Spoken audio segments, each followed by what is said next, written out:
Thank you, Speaker. I'm a great optimist. So when I saw Representative Dean pass out the letter from Birmingham jail, I was like, yes, there's common ground. He's going to tell us about the importance of this letter and why dissent was important and why this bill is really bad for our democracy and where we want to go. But, you know, he didn't. And then I was reminded that my naiveness as a freshman and my immigrant optimism gets the best of me at times. And so I wanted to read something and start out with a few words from this letter. It says, "You deplore the demonstrations that are presently taking place in Birmingham. But I am sorry that your statements do not express a similar concern for the conditions that brought the demonstration into being." That kind of sounds familiar, I think. "I'm sure that each of you would want to go beyond the superficial social analyst who look merely at effects and does not grapple with the underlying causes. I would not hesitate to say that it is unfortunate that the so-called demonstrations are taking place in Birmingham at this time, but I would say more empathetic terms that it is more unfortunate that the white power structure of the city left the Negro community with no other alternative."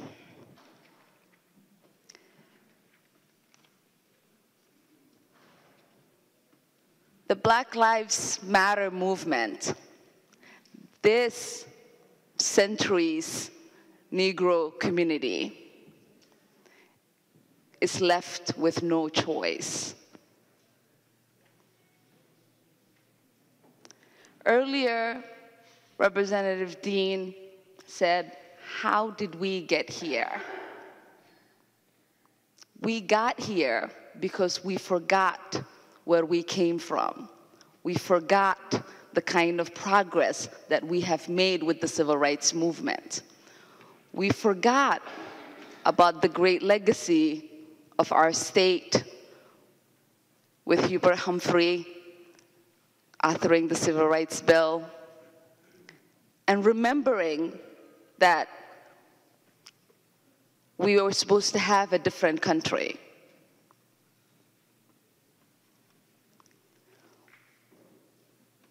For me, liberty and freedom and justice is a fundamental part of our country. I always talk about how we need protests, how we need organizers, how we need agitators to constantly create urgency. We have become complacent since the civil rights movement. We have forgotten what people like Dr. Martin Luther King fought for. We forget that many of the freedoms that we enjoy today and many of the liberties that some of us enjoy came at a cost. In Selma, when they were in the midst of fighting for the Civil Rights Act, they were met with great force. The police were fighting them. Regular citizens in that city were fighting them. And on this bridge, in this protest on Bloody Sunday, many of them were brutally attacked.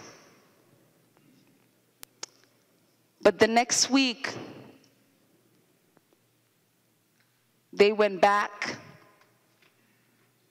and now history honors them in a different way. When the airport was being shut down and charges were being filed, our wonderful governor said he did not want charges to be filed. He didn't want history to remember him in the brutal way that it remembers George Wallace. He didn't want to be that kind of hateful dictator. He wanted history to remember him in a way that advanced our country's progress. So I want us in this room to think about how we want history to remember us. Once we leave here tonight, there will be a vote casted for this particular provision.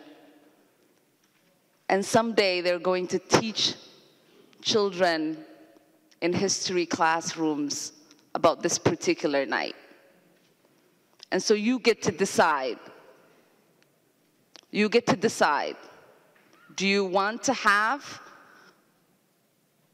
the kind of history that says you were on the side of oppression, or do you want to be on the side of liberty and justice? That is the decision you get to make tonight. I also wanted to address a few things that were talked about earlier. Representative Fabian, I think he's left the room, but he talked about how he wasn't sure what happens when protests are happening and ambulances come through. What happens to those people in the ambulances? How do they get to the hospital? I know there's a lot of conversations and a lot of hypotheticals about what happens. But I passed out a picture of what happens. People move to the side for ambulances. Most of you who are supporting this have not experienced a protest. Those of us who live in the Twin Cities can speak more clearly to it. And so when we say, this is what happens, we are not making it up. It's a clear image of what takes place.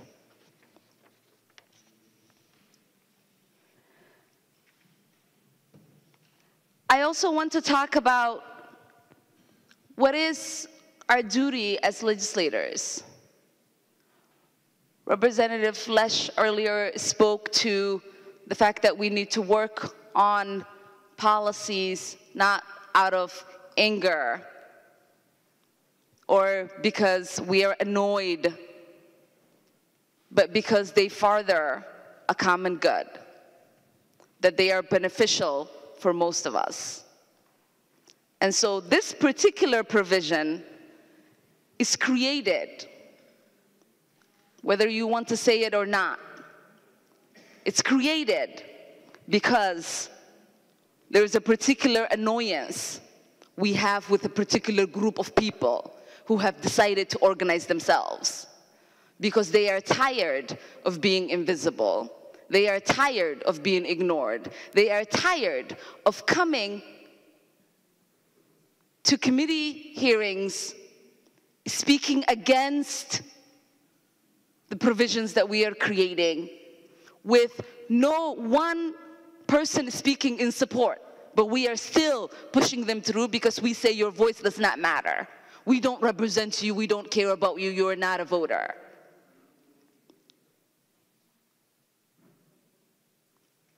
That is why this is happening. So I want you to think about the kind of message that you are sending.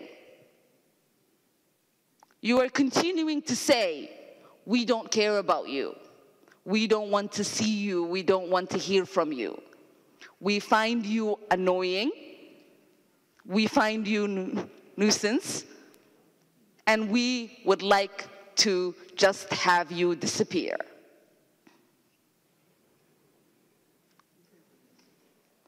The reality is you can't make us disappear. We are part of this state. We are part of this country. And there have been many laws that have changed in this country that were detrimental to people who look like me and Representative Rina Moran. If people just said, this is the law of the land, let's not worry about it.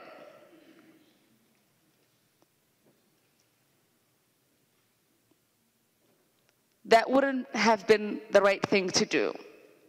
And so, regardless of whether these laws exist or not, we have an obligation to make sure people's liberties are expanded, not limited. That is an obligation that we have. Finally, I want to talk about cost, because I know that a lot of you are on the other side of the aisle are very much concerned about the cost to taxpayers for everything. When we talk about funding education, you say, we want to save money. We want to make sure people have tax cuts. Everything we try to do for people, you try to make it about money. And so I want to make this about money. This particular provision would make it so that a person can be sentenced up to a year. What is the cost of incarcerating someone up to a year to the state, to our taxpayers? In Minnesota, it's nearly $42,000 per year, per person. So if you arrest me because I protested on a highway, and you incarcerate me for a year, Minnesota taxpayer is paying $42,000 for my incarceration just because I was protesting for my right to have a living wage, to have an affordable housing, to make sure that my son is not going to be gunned down in the street by a cop that was to protect him. That is what people are protesting. And so taxpayers are going to pay $42,000 to have that person spend a year in jail. And God knows how much more it costs for, putting them through court and trial. And what does the Minnesota taxpayer get back for this? Because we don't have research that shows, because we have sent one person to jail, that there is not going to be protesters. Because history has shown us that regardless of what the penalties are and how far the penalties have gone for protests, people still come out. People still are willing to risk their lives for their liberties. That is one thing that is amazing about this country. People are still willing to risk their lives for their liberties. So when you talk to your voters, are you having a conversation with them about this increased penalty and what that means for their hard-earned money?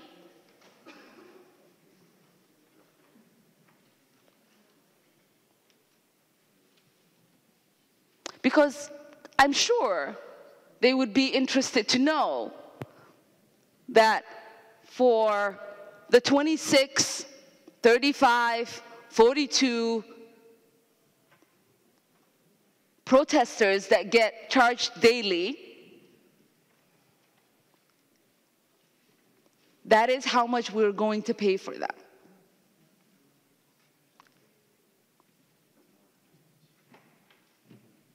So I want you to think about this. This is not about the inconvenience that you feel when you are stuck in that highway. I feel very inconvenient every time it snows and there's an accident and I have to sit on the highway for an hour until that gets cleared up. Very inconvenienced. But I don't think about creating a law that makes it so that it doesn't snow or somebody comes and clears that snow a lot faster. We don't create laws because we individually are inconvenienced. That is not how we use the privileges that we have as servants to the public.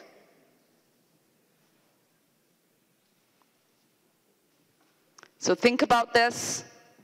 Think about what this means for the citizens that would love to continue to have their liberties expanded. What this means for the citizens who don't know the extra costs and inconvenience this creates for them.